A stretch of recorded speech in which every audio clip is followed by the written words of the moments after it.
Thank you, Stuart. Let's start off with the definition. What is a group practice without walls? It's also referred to often as a supergroup, or you may have heard the terminology of virtual group. In its essence, it's a collection of independent practices that come together and formalize under a single legal entity. Their goal is to cut expenses, cut overhead by sharing costs, and by sharing revenue from ancillary services and other joint ventures that the group can put together. One key goal for a group practice without walls is to be able to retain autonomy.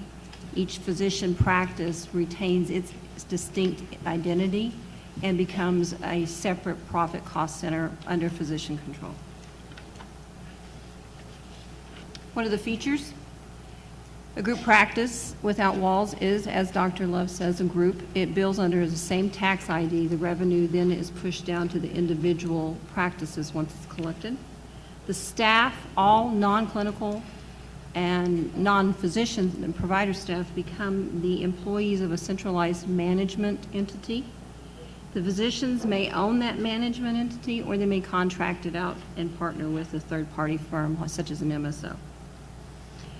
A key feature is that the benefits are standardized, and by virtue of the structure, the physicians, for the benefit of participating in the benefits, can be seen as employees.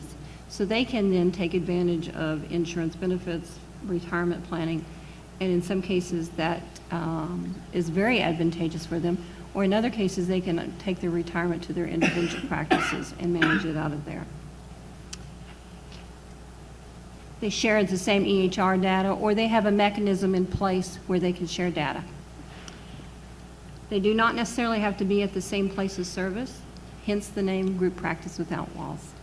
We see some of these group practices now becoming statewide. What are the benefits?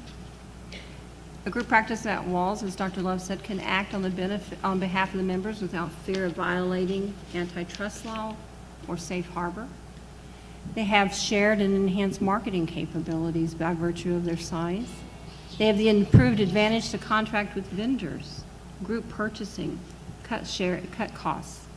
Economies of scale naturally will lead to much more savings when you have a group that you can come together collectively.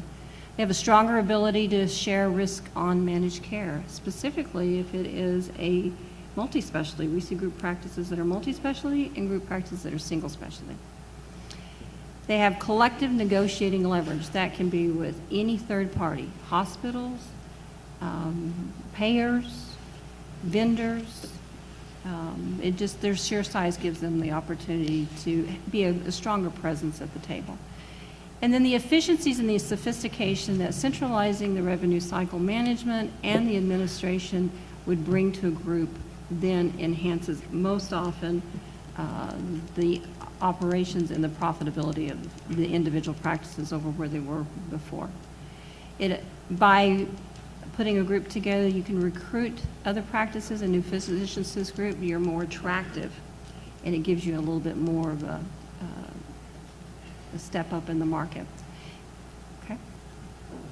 There's improved clinical care through the shared standards of care, better communication among the members. Centralized HR management can help assure that the practices' wage and salary management, labor law are respected. It allows the physician to focus more on the practice of medicine and less on the day-to-day requirements of the business of medicine. The physicians retain control of the individual finances, as I said before. There's shared collegiality and professional support from the other physicians that they share in the group. And they provide them, this is a very viable option for practices who are struggling financially and operationally, and something that should be considered. Okay. There's risks inherent with the group practice at walls, conflicts in practice ethics. As in any time you bring a collection of people together, there's that risk. Internal competition for patients, specifically if it's a single specialty group practice without walls. We've seen that occur. If there's failure to institute proper governance, strong leadership, sound decision making, then the group is is setting itself up to struggle. And poor oversight over the centralized operations. Whether it is managed by the physician group or contracted out, there needs to be stronger oversight of the centralized operations. And then risk management and quality assurance is critical. There is some shared liability there, so you want to make sure your peer review and your risk management programs are in place. Okay?